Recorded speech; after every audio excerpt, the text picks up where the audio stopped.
আমি যখন নতুন ফোন ইউজ করি তখন একটা ছেলে সবসময় স্টোরি দিত, স্যাড স্টোরি। ওর স্টোরিগুলো দেখে আমার এতটা খারাপ লাগতো যে একটা ছেলে মানুষের জীবন এতটা কষ্ট। তারপর একদিন আমি ইচ্ছা করি ছেলেটাকে নক করে জিজ্ঞাসা করলাম আপনার কিসের এত কষ্ট। সে বলে আপু কিছুই না।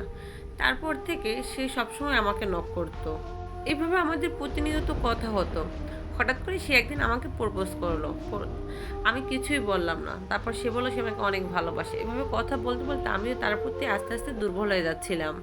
এভাবে তার প্রতি দুর্বল হওয়ার পর সে আমাকে আবার প্রপোজ করে। তারপর কোনো কিছু না ভেবে আমি তাকে রাজি হয়ে যাই। এভাবে আমাদের ভালোবাসাটা বাড়তে থাকে। তারপর হঠাৎ একদিন সে অনেক অসুস্থ হয়ে পড়ে। আমি তার সাথে যোগাযোগ করতে পারতেছিলাম না। আমি পাগলের মতো ছুটতেছিলাম কিভাবে তার সাথে একটু যোগাযোগ করা যায়। একটা মাস তার কোনো খোঁজ আমি পাইনি। তারপর এই একটা মাস সে অসুস্থ ছিল। তারপর সুস্থ হওয়ার পর আমি জানতে পারি সে তার খালাতো বোনের সাথে সম্পর্ক করে। তারপর আমি অভিমান করে তার জীবন থেকে সরে এসেছি। তার সাথে আর কখনোই যোগাযোগ করিনি। তারপর তার খালাতো বোনের সাথে তার রিলেশনটা ছিল ৩ বছর। তারপর তার খালাতো বোন অন্য একটা জায়গায় বিয়ে হয়ে যায়। তারপর সে আবার আমাকে খুঁজে বের করে আবার আমাকে নক করে। তারপর সে প্রতিনিয়ত আমাকে মেসেজ দিতে থাকে, কল দিতে থাকে। তারপর একদিন আমি তার কলটা রিসিভ করলাম। তারপর কথা বললাম। অভিমানটা আমি কম রই না। তারপর ভাবলাম একটা মানুষ তো ভুল করেছে, এখন হয়তো সে সংশোধন হয়ে যাবে। তারপর জানতে পারি তার মা মারা গিয়েছিল, কিন্তু সে আমাকে এটা বলেনি। তারপর তার প্রতি আমার সহানুভূতিটা আরও বেড়ে যায়। তারপর আমি তাকে জানতে পারি তার বাবা নেই, মা নেই, ভাই নেই, বোন নেই। তারপর আমি তাকে আরও ভালোবাসি। কারণ হচ্ছে একটা এতিম মানুষের আমি ছাড়া তো আর কেউ নেই।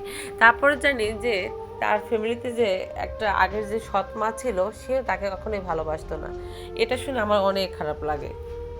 তারপর আমি তাকে বললাম এভাবে একবেলা খেয়ে একবেলা না খেয়ে কি জীবন চলে? তুমি ওখান থেকে বের হয়ে কিছু একটা করো। আর যদি কিছু না করো তাহলে আমি তোমার সাথে থাকবো না। তারপর সে একটা কিছু করতে বের হয়। প্রথমে কোনো কাজ পাচ্ছিল না। তারপর সে কাজ পায় এবং সে আলহামদুলিল্লাহ এখন প্রতিষ্ঠিত। তার 2টা ফ্যামিলি চালানোর মতো তার ক্ষমতা তার আছে। তারপর জানি তার ব্লাড ক্যান্সার হয়েছে। তারপর আমি তার হাতটা ছাড়িনি। আমার কথা হচ্ছে আমি যাকে ভালোবেসেছি তার সাথে আমি একদিন হলেও সংসার করব। আমি তার হাত ছাড়বো না। কিন্তু সে যখন প্রমোশন পায় তারপর সে আস্তে আস্তে আমাকে ভুলে যাওয়ার চেষ্টা করে।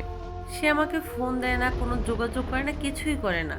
তারপর হচ্ছে আমার ফ্যামিলি থেকে বিয়ের জন্য অনেক আমাকে চাপ দিচ্ছিল।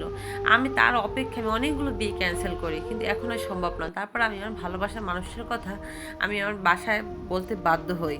আমার ফ্যামিলির মানুষকে বলায় তারা বলল ঠিক আছে ছেলের পক্ষ দিয়ে বিয়ের প্রস্তাব যেন আসে। তারপরে আমি তাকে বললাম তোমার ফ্যামিলি পাঠাও। সে বলে আমি কখনোই ফ্যামিলি পাঠাবো না, আমি তোমাকে পালিয়ে বিয়ে করব।